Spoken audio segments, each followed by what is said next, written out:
सभी श्याम प्रेमी भक्तों को जय श्री श्याम। कैसे आप सब? उम्मीद है सब अच्छे होंगे। प्रेमियों, घर में कोई भी आपका कहना नहीं मानता, आपकी कोई इज्जत ही नहीं है, घर में कोई वैल्यू नहीं है घर में। इस वीडियो में हमारे साथ चलिए, सब कुछ ठीक होने वाला है।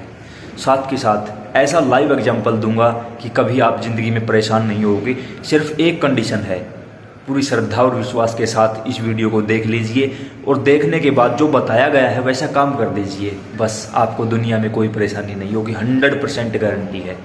एक बार एक स्त्री अपने पति से दुखी होकर एक संत की शरण में गई। कहा, गुरुजी मेरे पति मेरी बिल्कुल भी नहीं सुनते, कोई ऐसा उपाय बताइए कि वो मेरी सुनने लगें। संत ने कहा कि उपाय तो है लेकिन थोड़ा कठिन है। कहा कि मैं कुछ भी करने के लिए तैयार हूँ, बस उपाय बता दीजिए। तब संत ने कहा कि आप कहीं से शेर की जो मूछें होती हैं उसका एक बाल ले आओ। शेर की मूछों का एक बाल, मैं उसे यहाँ भस्म करूँगा, तिलक बनाऊँगा और तुम ले जाकर उसे लगा देना, जो तुम कहोगी वही करने लगेगा। कहा ठीक है। कहाँ मिलेगा शेर? कहा कि वन में मिलेगा। वो चली गई वन में, ढूंढा, बहुत ढूंढने के बाद उसे एक शेर दिखाई दिया। देखा शेर एक जगह बैठा था। शेर के नज़दीक जाती लेकिन डर भी था कि शेर खा न जाए। वहीं छुप कर बैठ गई, शेर के सोने का इंतज़ार किया। फिर थोड़ा सा और आगे गई, थोड़ा सा और आगे, ऐसे करते करते उसे 5 से 7 दिन का समय लग गया। लेकिन वो शेर के पास पहुंच गई। डर भी था कि शेर खा ना जाए, लेकिन एक खुशी भी थी कि चलो जो भी होगा देखा जाएगा। धीरे धीरे उसने बातों में बहला फुसलाकर शेर को बिल्कुल शांत कर दिया, बिल्कुल शांत। शेर के साथ बैठी, उससे बातें की। इस पूरी प्रोसेसिंग में उसे 5-7 दिनों का समय लग गया। मौका मिलते ही उसने एक बाल उखाड़ लिया, लेकर संत के पास आई और कहा, लीजिए गुरुजी मूछ का बाल, अब जल्दी से तिलक बनाकर दे दीजिए। संत ने पूछा कि तुमने ये कैसे किया? शेर तो इतना खूंखार होता है। तब उस स्त्री ने पूरी जो प्रोसेसिंग थी वो बताई। इतना कहते ही संत ने उसके पांव पकड़ लिए कि जब तू अपनी मधुर वाणी से, मीठी वाणी से शेर जैसे खूंखार जानवर को अपने काबू कर सकती है तो तेरा पति क्या चीज़ है? ये हमारी विडंबना है। ये कहानी किसी एक स्त्री पुरुष की, शेर की, किसी संत की नहीं है, हमारी खुद की है। बाबा जी पति नहीं सुनते, बाबा जी काम नहीं बनता। अरे मूर्खों, जब एक खूंखार जानवर काबू किया जा सकता है तो क्या हम इंसानों को नहीं? समझने की बात है, समझिए इन बातों।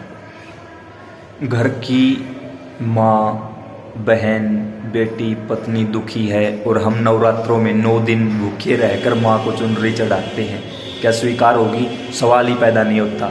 घर में पिता, पति, पुत्र, भाई दुखी है और हम पेट के बल रिंग से खाटू धाम जाते हैं, क्या स्वीकार होगा? नहीं होगा। 100% लिख कर देने के लिए तैयार हूँ। अगर एक की भी मुराद सुन ली जाए, आकर मुझे बता देना, वीडियो बनाना ही छोड़ दूँगा। इससे बड़ा चैलेंज नहीं हो सकता, इसके सामने खड़ा हूँ। एक की भी मुराद पूरी नहीं होगी, एक की भी।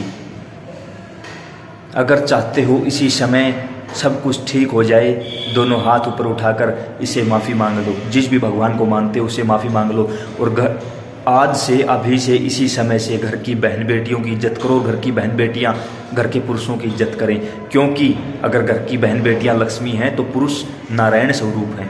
क्यों कहा जाता है लेडीज फर्स्ट? लक्ष्मी नारायण, राधा कृष्ण, सीताराम, ये चीज़ें हैं समझने लायक। जब समझ जाओगे कोई फ़र्क नहीं रहेगा भगत और भगवान में, वो घर वैकुंठ धाम बन जाएगा। किसी मंदिर जाने की आवश्यकता नहीं पड़ेगी। लेकिन अगर मुझ जैसे पाखंडियों के चक्कर में रहोगे, कुछ हासिल होने वाला नहीं है। हमें सिर्फ अपनी दुकान चलानी है। अब आप देखो आपको क्या करना। अगर आप हमारे पास आओगे तो हम तो ठगेंगे, कंपलसरी है। हमें अपनी दुकान चलानी है, हम किसी भी कस्टमर को खाली नहीं जाने देंगे। क्लियर? जो मैं कहना चाहता हूँ आप अच्छी तरह से समझ रहे हो। अगर वीडियो पसंद आई उनके पास भेजो जो ऐसी गंदी हरकतें करते और फिर उम्मीद रखते हैं कि ये सुन लेगा। सवाल ही पैदा नहीं होता। जय श्री श्याम।